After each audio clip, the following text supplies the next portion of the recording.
Hola, bienvenidos una vez más a la entrevista en Deutsche Welle.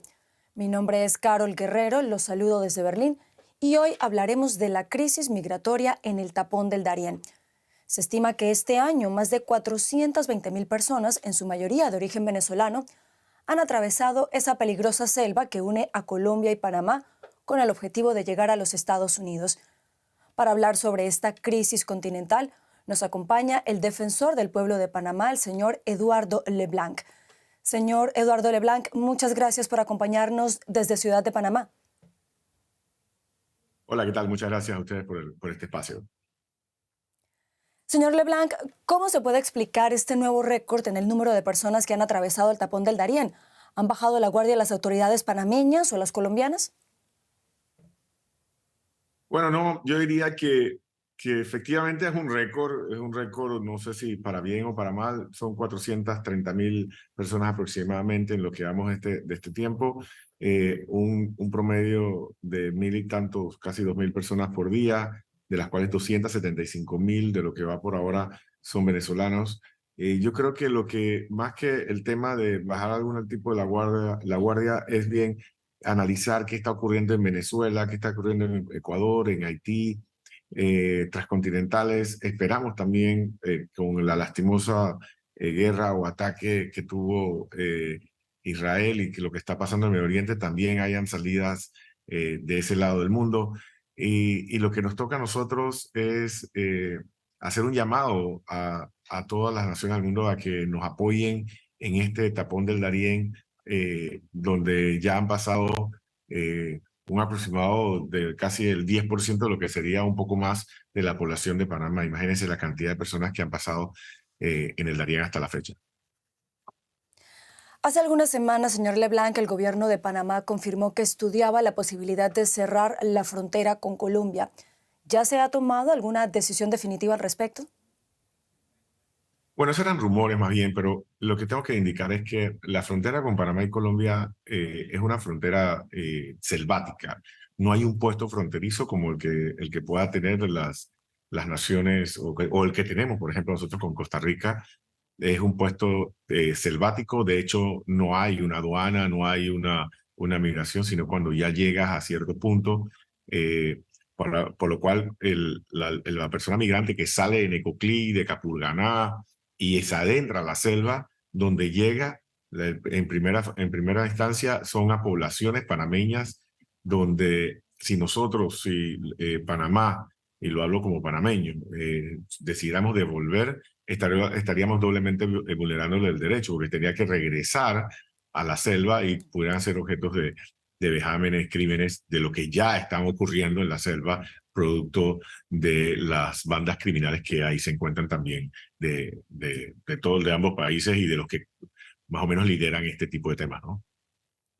A propósito de eso que menciona, de la existencia, de la presencia de bandas criminales en la zona, los migrantes en el Darién se enfrentan a robos, violencia, abusos sexuales y demás amenazas. ¿Cómo es la situación sobre el terreno entonces? ¿Qué están haciendo las autoridades para proteger a estos migrantes?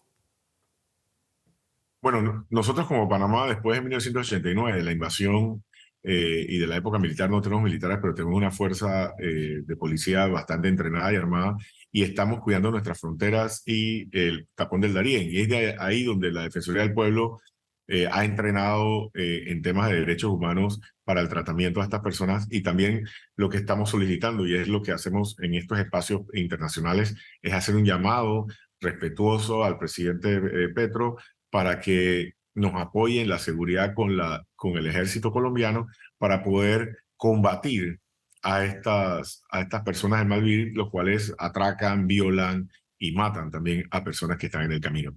Pero es un tema binacional, el tema de la seguridad y el tema de la migración es un tema que hay que tratarlo, como siempre lo hemos dicho, de los países de origen, tránsito y país de destino. A propósito del gobierno colombiano, ya el presidente Gustavo Petro cumplió un año en el poder. ¿Cómo ha sido la comunicación con la administración Petro desde que él asumió las riendas de Colombia? Bueno, yo puedo hablar en cuanto a la Defensoría del Pueblo de Colombia. Nosotros tenemos excelente relación. No hemos tenido reuniones aún con el director de Migración.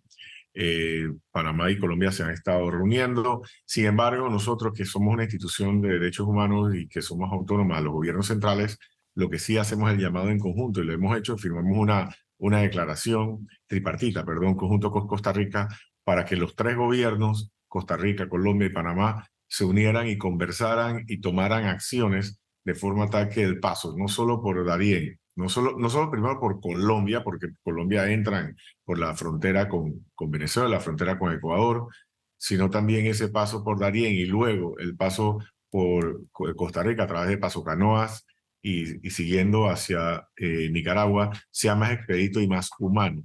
Entonces nuestra declaración firmada en Barranquilla es ese llamado a que ya luego de un año necesitamos que ya no hayan tantas reuniones, sino que hayan acciones en pro de los derechos humanos que te afectan no solo a las personas migrantes, ¿ah?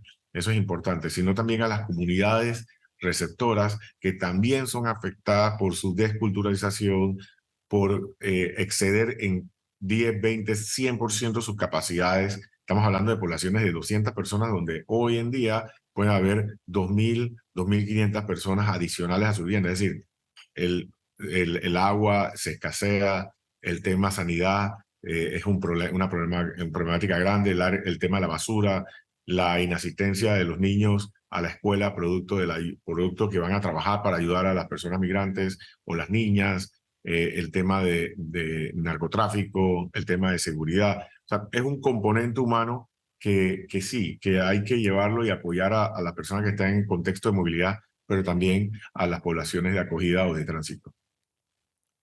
¿Pero cree usted que, digamos, las diferencias políticas entre los gobiernos de Panamá y Colombia por este asunto migratorio ha contribuido a que empeore la situación?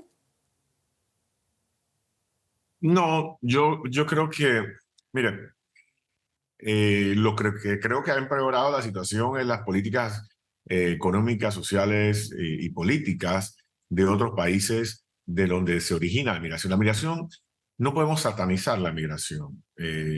Como usted bien dijo al principio de mi entrevista, dijo mi apellido, mi familia vino de Francia y de parte de madre de España, de Puerto Rico. Entonces, no podemos decir, yo no puedo decir a esta televisora donde indicar de que la migración es mala. No, la migración no es mala.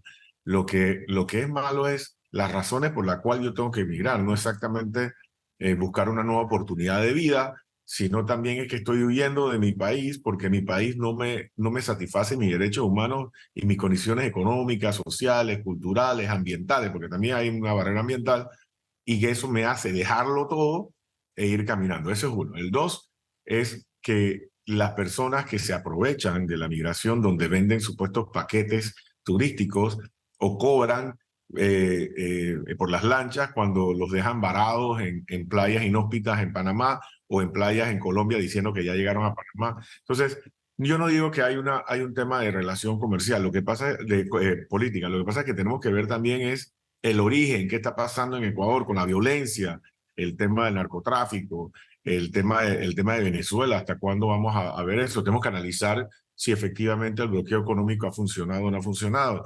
El otro año hay elecciones en Venezuela, esperemos que serán libres, directas y que se respete la voluntad popular. Entonces, son un tema bien complejo del Cono Sur que está afectando a toda la región. Señora LeBlanc, usted nos hablaba recientemente de Costa Rica. ¿Cómo funciona ese corredor humanitario entre Panamá y Costa Rica que ha sido activado esta semana?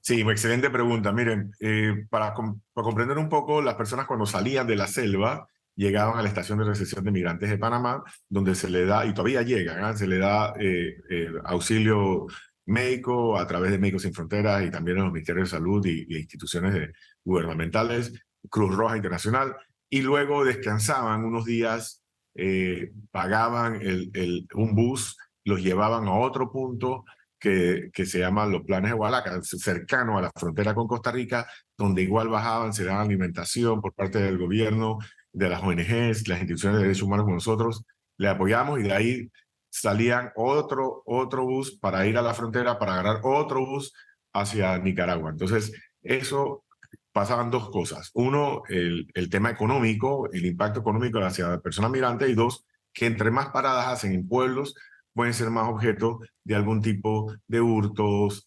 de cualquier tipo de delito. Entonces, lo que se hizo fue que cuando llegan a Darién, se acomodan, se curan las heridas, toman sus alimentos, acceden a un bus y van directo a un refugio o una estación de recepción migrantes que tiene a 7 kilómetros más o menos de la frontera, entrando Costa Rica, que se llama el Catén, una antigua fábrica de lápices, donde ahí es una estación de recepción de migrantes y Costa Rica le brinda los primeros apoyos para luego sigan hacia Nicaragua. Es decir, el tramo en bus, en vez de ser 14, ahora son 16 horas, pero ya no hay que hacer 2, 3 paradas, y es mucho más económico, mucho más fluido, y eso hace que inescrupulosos no puedan hacerse de las suyas con las personas migrantes. Ya, bueno, el próximo 22 de octubre se llevará a cabo en México una cumbre en la que participarán países del Caribe y de Centro y Suramérica y en la que se debatirá esta crisis migratoria. ¿Qué espera Panamá de este encuentro? Bueno, mire, nosotros por lo menos creemos que es bien importante que este corredor sea aplicado en todas las naciones de Centroamérica, incluyendo el cono norte de Centroamérica, donde la migración es totalmente distinta o tiene una variación a la que pasa por el Darién, porque hay migración que entra por el Caribe, por la parte de Honduras, o por Nicaragua a través de San Andrés. Están los nacionales de los propios países de Honduras, Guatemala, El Salvador, Nicaragua, México, que crean ese estrés en la frontera México-Estados Unidos. Pero lo que pensamos es que todas estas tipos de reuniones multilaterales tienen que terminar con un llamado de atención a los países de origen, tránsito, como dije, el tema de realizar un canal expedito, y de destino que tomen nota de las políticas claras, porque sí hemos sentido que dentro de la independencia y autonomía que tiene Estados Unidos, en ocasiones se mandan mensajes un poquito confusos de que si van a aceptar o no van a aceptar, que si pueden estar en el estado de Nueva York, por ejemplo, o en Texas no. Entonces, es importante porque las personas tienen que conocer y saber, evidentemente, a qué se esperan. Otra cosa muy importante que Panamá tiene que dejar claro y acordar con Colombia son buscar rutas más seguras, ¿no? Porque definitivamente el Darién no es una ruta. Igualmente, creemos que Nicaragua, a pesar de que tiene un régimen especial en temas políticos, debe aclarar un poco cómo es el paso de las personas, si efectivamente se le están cobrando en la frontera o no, y ver el tema que está ocurriendo en la frontera Guatemala-México, que es una frontera muy difícil, donde hay un control de bandas, al igual que la frontera México-Estados Unidos, y tener un poquito de seguridad, no solo para las personas foráneas, sino para sus connacionales que cruzan esas fronteras. Pues estaremos muy atentos a lo que ocurra en esa cumbre. Señor Eduardo Leblanc, defensor del pueblo de Panamá, muchas gracias por habernos acompañado. Gracias a ustedes, aquí siempre para apoyar.